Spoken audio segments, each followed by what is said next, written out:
అబద్ధం చెప్పులు వేసుకునే లోపు నిజం ప్రపంచం మొత్తం చక్కర్లు కొట్టి వచ్చేస్తుందంట.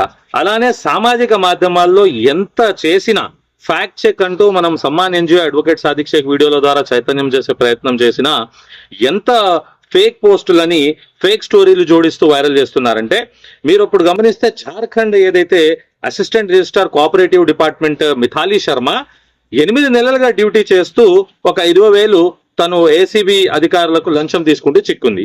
ఆమె 8 నెలలుగా ఉద్యోగం చేస్తుంటే ఆమె మొదటి రోజే డ్యూటీ చేసిన మొదటి రోజే ఆమెను ఏసీబీ అధికారులు పట్టినట్టు దాన్ని వైరల్ చేస్తున్నారు.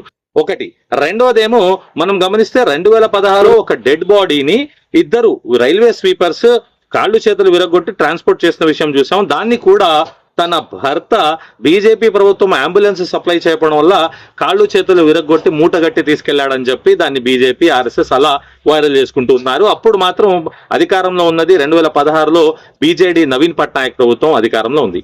ఎంత చెప్పినా కూడా వీటిని ఎందుకు డిలీట్ చేయట్లేదంటే, కొంతమందికి అవి వైరల్ గా షేర్ అయి అందులో వారికి డాలర్స్ మరియు వారికి పబ్లిసిటీ అనేది వస్తుంది. ఆ వైరల్ పోస్ట్ అనేది డిలీట్ చేయలేకపోతుండొచ్చు. కాకపోతే వారి మీద మాత్రం సామాజిక మాధ్యమాల్లో ఖచ్చితంగా ఐటీ యాక్ట్ ప్రకారం కేసులు అనేవి ఫేక్ వార్తలు ఫేక్ స్టోరీలు జోడించారని కేసు మాత్రం అవుతుంది. కావున మీరందరూ కూడా ఇటువంటి ఫేక్ స్టోరీలను వైరల్ చేయాలని కోరుతూ, మిథాలీ శర్మ ఏదైతే మొట్టమొదటి రోజు ఆ ఆఫీసర్ డ్యూటీ చేసే రోజే లంచ్ అవతారం ఎత్తిందనేది కూడా ఫేక్. మిథాలీ శర్మ 8 నెలలుగా డ్యూటీ చేస్తూ ఒక రోజు తను ఆ విధంగా ఏసీబీ అధికారులకు చిక్కడం జరిగింది. ఈ 2 ఫోటోలు కూడా అంటే అటు మీరు గమనిస్తే ఆ డెడ్ బాడీ అనేది చనిపోయింది, కాళ్ళు చేతులు విరగొట్టింది కరెక్టే, ఇటు మిథాలీ శర్మ లంచం తీసుకుంది కరెక్టే. కానీ ఈ రెండింటికి కూడా ట్విస్టెడ్ స్టోరీస్ ఇష్టం వచ్చినట్టుగా జాయిన్ చేసి వైరల్ చేస్తున్నారు. కావున సామాజిక మాధ్యమాల్లో ఏదంటే అది మీరు షేర్ చేయకుండా వాస్తవంగా అసలు ఏం జరిగింది, అది రియాలిటీయా కాదా అనేది ఫ్యాక్ట్ చెక్ చేసి షేర్ చేయాలని కోరుతూ, అడ్వకేట్ సాదిక్ షేక్ మీ ముందు ఇలానే సమ్మాన్ ఎన్జిఓ తరఫున ఫ్యాక్ట్ చెక్ రియాలిటీలు పెడుతూనే ఉంటాడు. మరిన్ని వీడియోస్ మరియు అప్డేట్స్ కోసం advocate Sadiq Sheikh YouTube channel ని